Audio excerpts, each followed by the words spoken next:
time we took a trip down to the tropical Florida coast to watch people with long histories in the film industry utterly fail. Doing things as they should know better than to do with all the experience that they have had. Today I present the film that is the yin to that film's yang. It's polar opposite in many ways. Made by a man who went to film school in London and made a living as a cinematographer for a TV studio, making largely commercials and promotions on a full-time basis.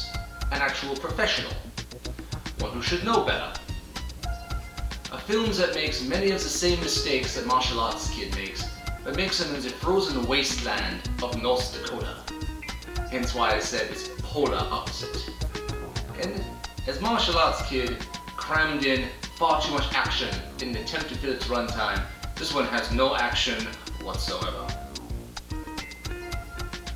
There are a lot of Norwegians in North Dakota, and those familiar with Norway know that they have half a year of unbroken night. And after seeing this, or barely seeing it, you'll get that soon enough, I have to wonder if this was actually made in Scandinavia. Without further ado, I present the Ice Blossom.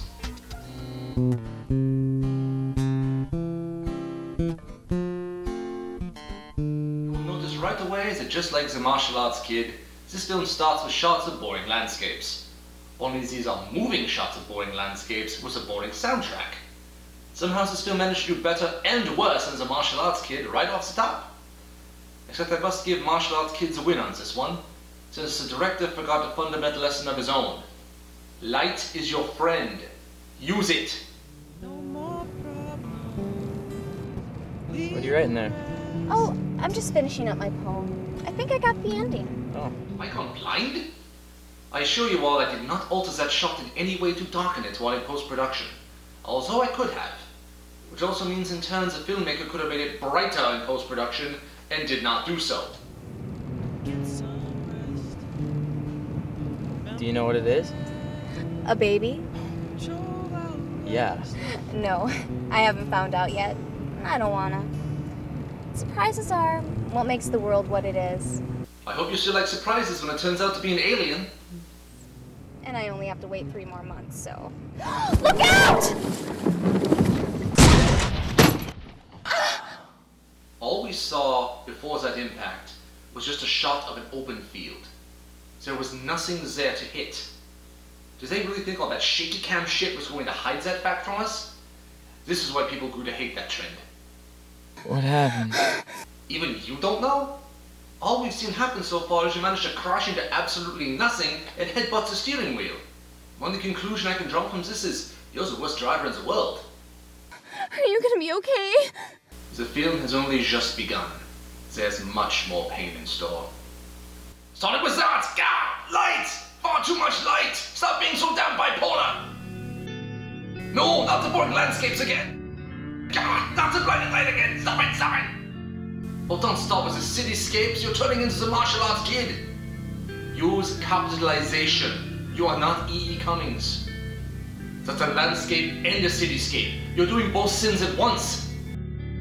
What's this, an interior shot? Oh no. Is this one of those artsy pieces that tells the story out of order? I don't know if you flashed forward or backward. I'm lost already. Telling me we're in Bismarck does not make me any less lost. I was just wondering if maybe you wanted to go out tonight. Oh, I'm really not dating right now and I can't drink. Oh, well, you don't have to. I mean, I think Josh was gonna ask Kathy if she wanted to go. I mean, there's gonna be other people. I'm sorry. I jumped the gun, didn't I? It's okay. It's okay. I tend to do that. I open my mouth when I shouldn't. And give line readings and make it impossible to believe your performance. I'll go. No! Bring back the light!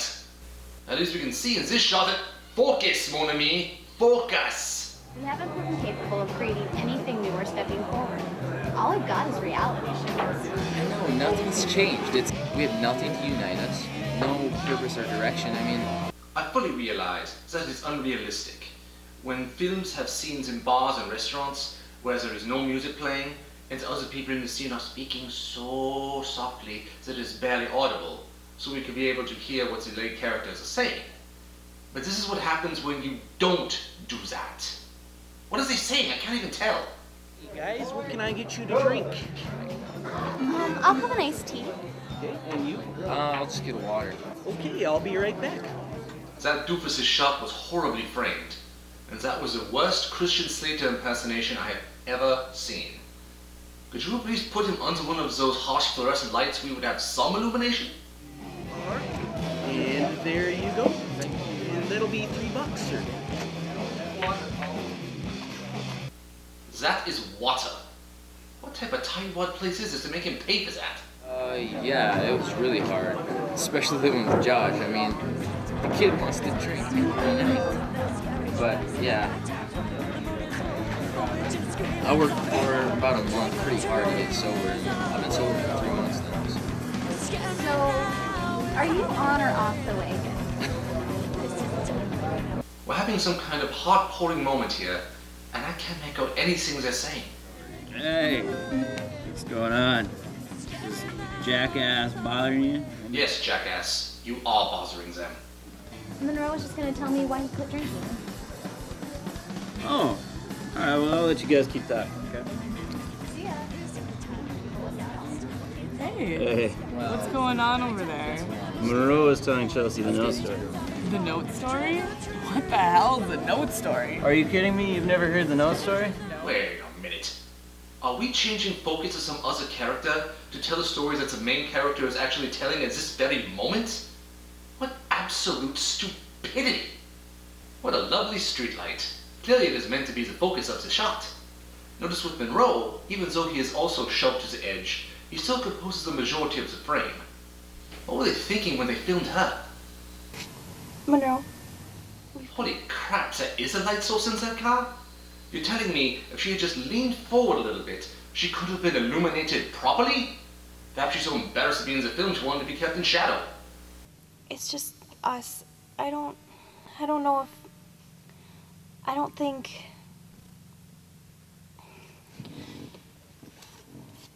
Here, What's this? just read it, please.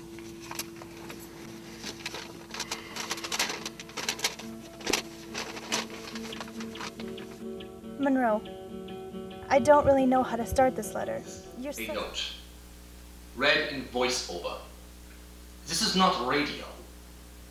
So now we have to listen to a voiceover, which would have had to have been recorded in post-production after production wrapped.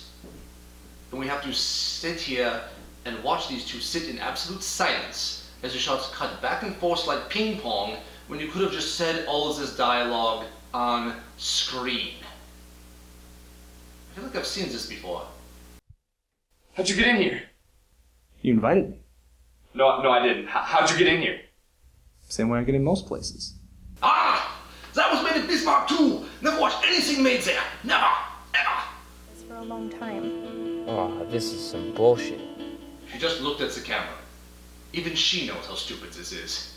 And considering she was also in that Ariman film as well, we just watched the moment when she gave up on Bismarck Cinema. Well, I guess I'll just come out and say it. I'm gay.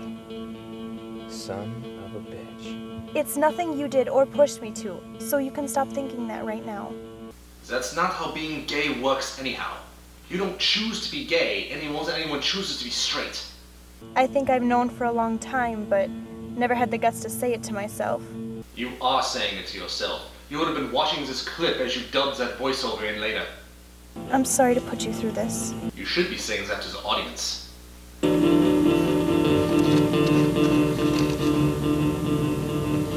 So finally she figures out to put her face where the freaking light is. What are you thinking? What am I supposed to say? Something. Like what? Am I supposed to have some long monologue that's so passionate and heartfelt that you're just gonna undecide you're gay and throw yourself back into my arms? I mean, I'm not Ben Affleck. Even Ben Affleck could not do that.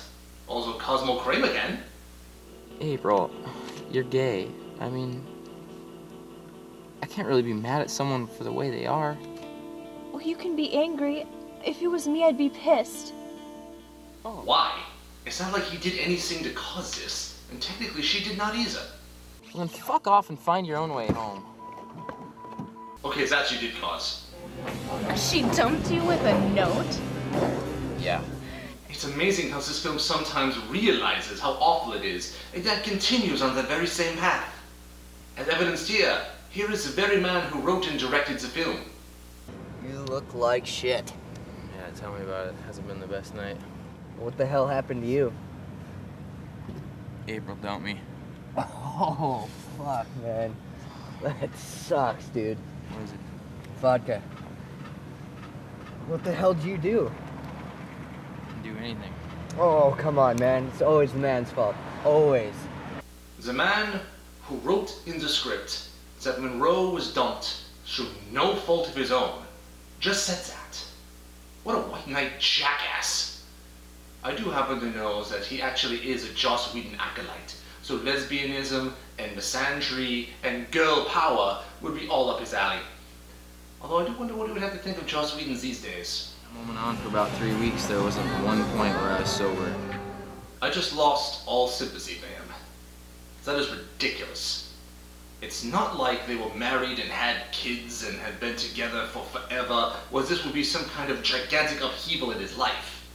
So they split up, and he never has to deal with her ever again. Whoop-de-doo. But then, you know that Cody guy? Yeah? I was watching the news one night, and I guess he'd been drinking and hit some old lady with his car. Holy shit. Yeah, Did the old lady die? no, thank God. I guess broke 6 ribs, collarbone, arm, I think.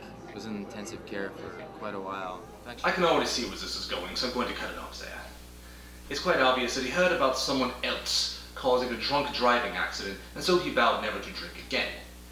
Even though Monroe was spending his time wallowing in self-pity like a little bitch, it doesn't sound like he ever drank and drove.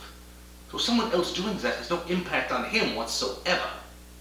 I mean, if someone was out driving sober and caused a crash, is Monroe going to suddenly vow to never drive ever again? Although considering we saw him crash into absolutely nothing not long ago, maybe you should do that anyway. Why'd you have to go and tell her the no story? Whatever, dude. She asked. Dude, I think you should forget about her, man. Look at all these girls here. She's not into dating. She's pregnant with somebody else's kid. Man, I thought you weren't even into dating. I'm not, but this girl, man. That guy actually does have a point. Monroe seems to only go after women that are inaccessible. So either lesbians or they're pregnant with somebody else's baby. I suspect that the filmmaker was trying to paint men into the worst possible light. But you'd actually have to have some light in order to do that. Hey, Mom, what's up? Monroe, where are you at?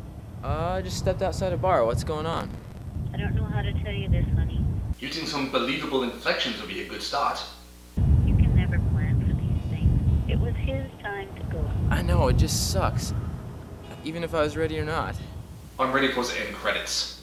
I should have been there. I didn't even get to say goodbye. Monroe, you couldn't have known this was gonna happen. He knew you loved him. Do you know when the funeral's gonna be?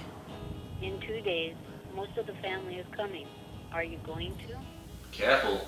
You're starting to make Cynthia Rothroth's acting sound like Shakespeare. Okay, give me a call before you leave. Okay. Are you okay? I'll be much better when this scene is over.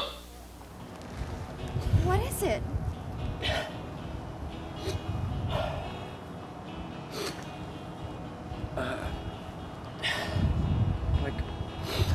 My grandpa just died. God, that's awful. Is there anything I can do for you? Not really. Nothing at all? Maybe he's gay too. Maybe this is why he keeps going after women he can't have. He doesn't actually want them. I can't go back in there and face those guys. Why? There's no shame in this situation. No one is going to mock you. What an absolute little bitch. Well, give me your keys and I'll drive you. Thanks. He hasn't had a drop to drink. Why would she need to drive him? Is her great and powerful women's intuition, as the White Knights claim, make her aware that he's a terrible driver? If so, why did she go on him in that road trip in the first place? I'm sorry for bringing you to a bar. God, so stupid. It's okay. I'm sorry. No, it's all right. I'm sorry. His grandfather would have died no matter where he had taken her that night. It is an irrelevant detail. He's lost all chance he has with her. Now we have pointless shots of the streets passing by, which are barely visible. Why even have them? So, where are we going? Elgin. What time are you gonna leave? Sometime tomorrow, probably in the afternoon. Do you want to come up? I can make you something to eat. Nah, thanks, but I just need to be alone for a while. For someone apparently so distraught he had to run away from everyone, he seems barely affected. He only has a minor case of the sniffles. I love the composition of that shot, where our two leads are barely visible and crammed into the edge of the frame. I'm starting to think this wasn't incompetence, it's actually being done on purpose.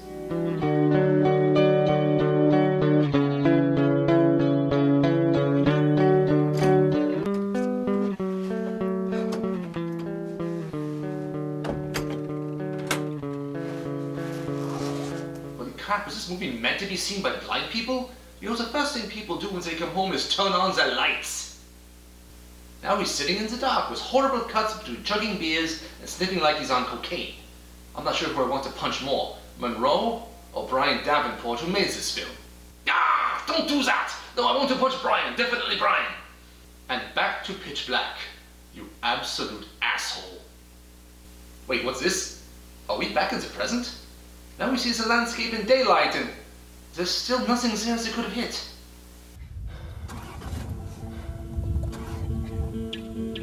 Nothing! I can't fucking believe no one stopped!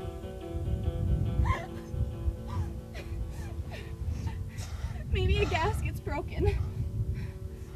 A gasket? Yeah, a gasket. Cars that break down usually have a gasket that's broken. Why was that in there? Was he trying to make her look stupid too?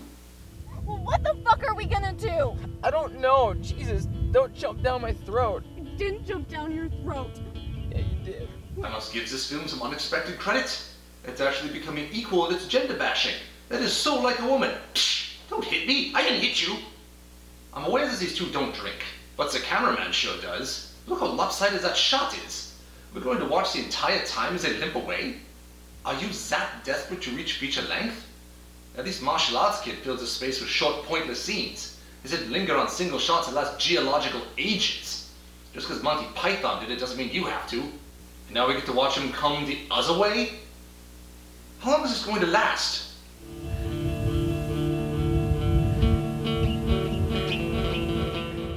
Far too long. Prepare to fast forward! Preparing to fast forward. Fast forward! Fast forwarding, sir.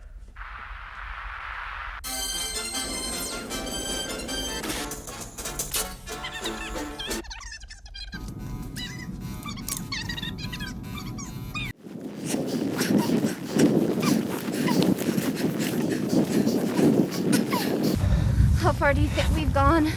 The editor realizes that she could have just started with that line of that shot, right? We didn't need the massive delay. Oh, God, have you gained any weight? No? Yeah, right.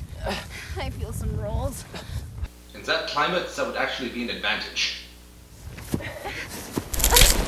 It appears he has stepped on a very loud twig and oh, not again! Not another flashback! What's that? North Dakota does not have 4 seasons. It has summer for about 2 weeks, and then it has winter. You want anything? No, that's okay. Actually, could I get something to drink and maybe some chocolate? Sure. Once again, the woman's psyche in action. Oh, I don't want anything. Give me chocolate! Do you have gas too? Yeah, on one. And can I get a pack of Broadway lights? Holy crap, is that guy 8 feet tall? Getting colder out there. Yeah, it is. Hey, if you're going out of town, you watch the roads. They're getting mighty slick out there. Thanks.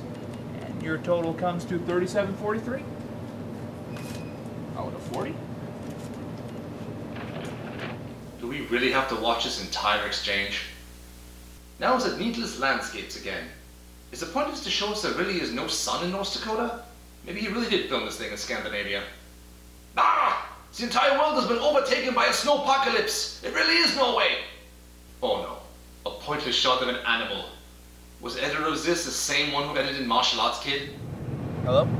Hi, Monroe. It's Mom. Oh, hey, Mom. I was just wondering where you are.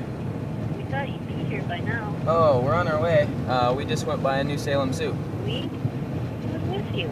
Chelsea. Did you finally ask her out? No, sort of. Why haven't you asked her out yet? Mom, not the time. Right. Sorry, sweetheart. Chelsea is right there. I can hear all of that. How goddamn stupid is that mother? What's this? That is a sun? It's a miracle!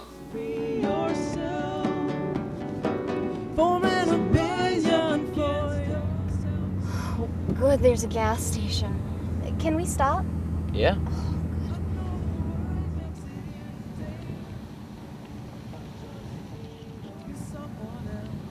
I'm noticing that the color and the brightness of the shots changes dramatically from cut to cut, indicating that these shots were actually taken hours apart. This is why color correction exists, Monsieur Davenport. You went to film school. You should know this. You're supposed to be a professional. Ah! Not again! What happened? Go over, see if you can get some branches to make a splint. Okay. So that loud twig snapping somehow put him down for the count? All of a sudden he needs a splint when all we saw happen during that crash was him headbutting the steering wheel. Once again we have a shot where the lead is totally diminished and totally crammed in the corner. Now I am certain this is being done on purpose. It never occurred to me until now that just because Monsieur Davenport attended film school in London, so it doesn't mean he actually graduated.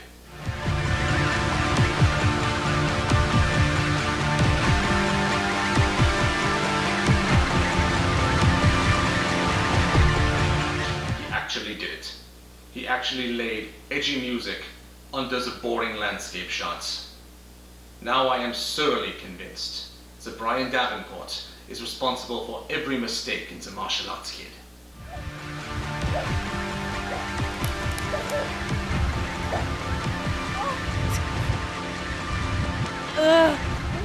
There's no need to keep cutting back to Monroe. He's not going anywhere. Watch as Monroe tries to do a set of sit-ups as he waits for Chelsea. Sheesh, he can't even do one.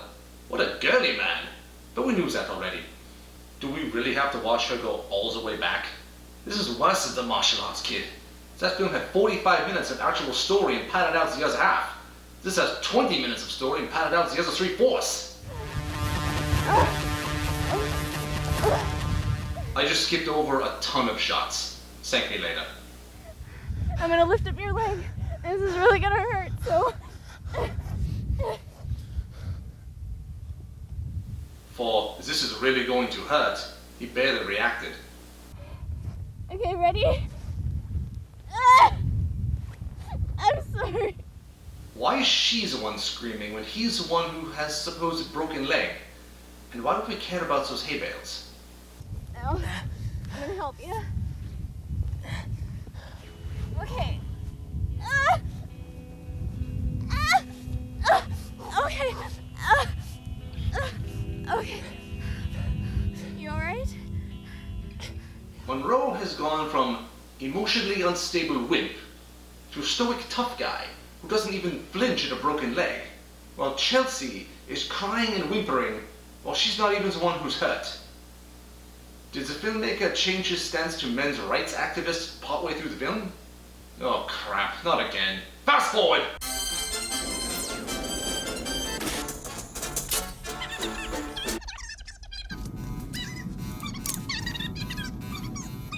And we resume the flashback at the exact moment where it previously ended. Poor structuring, Noemi. I'm gonna get something to eat. You want anything? Surprise me. That is a trap. Never fall for that. When a woman says surprise me, never do it. This film really has changed sides. Is that all for you? Yeah. So, is that your girlfriend? The cameraman is drunk again. That angle is so Dutch it requires wooden shoes. Why not? What's the problem? Not your bun? It's complicated. Always is. Jeez, that guy is creepy. Fate doesn't give you a second chance. Very creepy. And I spoke too soon. This angle is so Dutch that it's high off its ass on weed.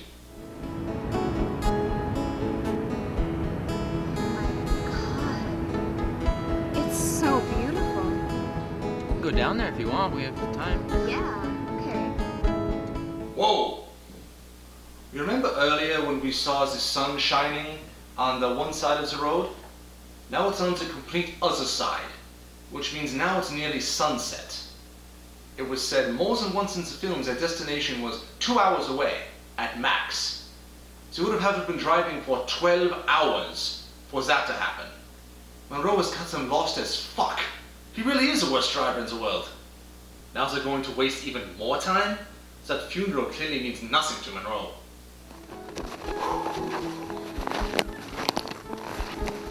Wait, who is that?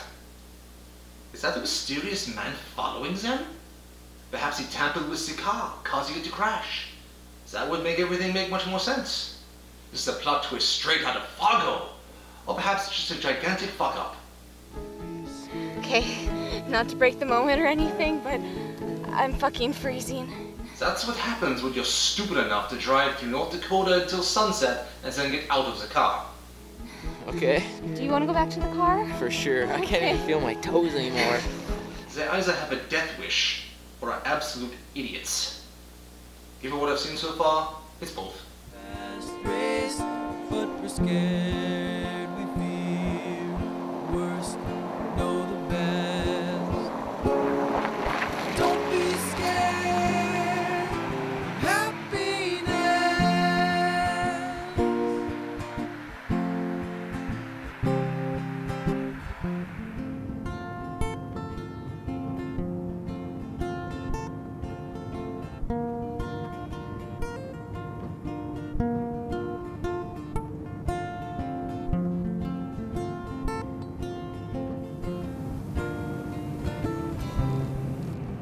What are you writing there? Oh, I'm just finishing up my poem. I think I got the ending. So with 15 minutes left to film, we finally reach the beginning of the film. I would much prefer the end. Get to it.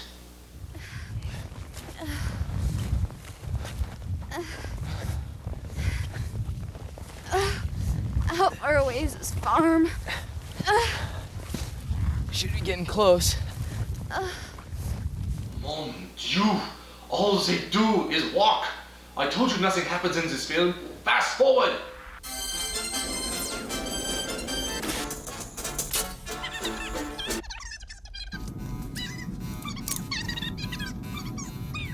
Try my cell phone. Maybe we can get service up here.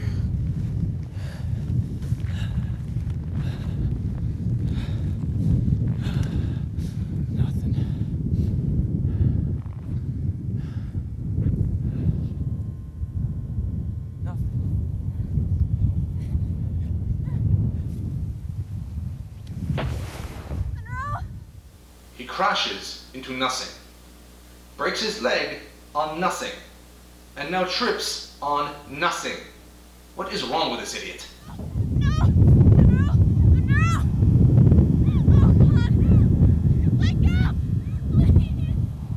Wake up! Wake up, please! Please! Please! Okay, okay. What do I do? Oh, God. Okay, okay. What? 2, 3, 4. Wake up! Please! Wake up! Please! This scene lingers on for 10 minutes. So I'm going to make a long story short. He's dead. Wrap it up.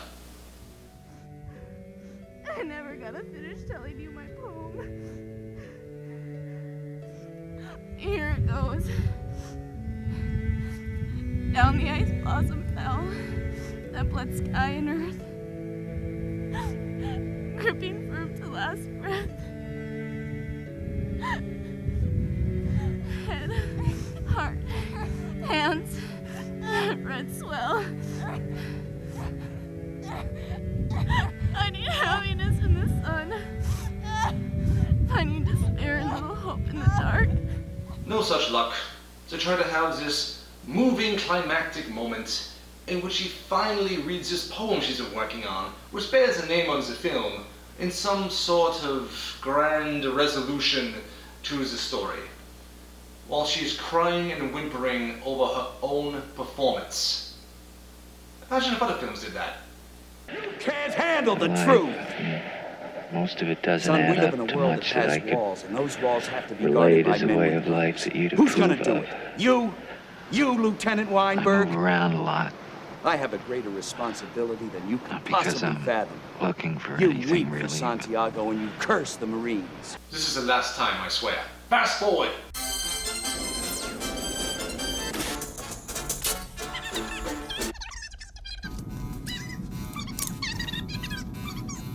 So she managed to find her way to the road, where she promptly drops dead herself.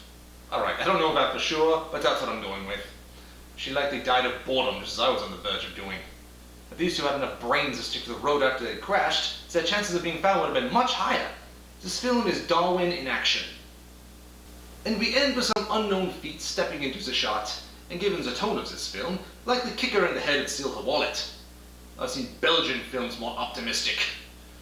With one last attack of whiteness to assault our senses. You bastard. And with that, it's over. I no longer fear death, for I have tasted it after viewing this pile of garbage. North Dakota is a state that many people tend to forget exists. And after viewing this and the sort of output that it produces, I would like it to stay that way. It is a place of cinematic misery. It only suited for the Coen brothers to make films there, even though they actually make them in Minnesota. So I shall embrace the Germanic heritage of the North Dakotans and drink this film out of my memory. Au revoir.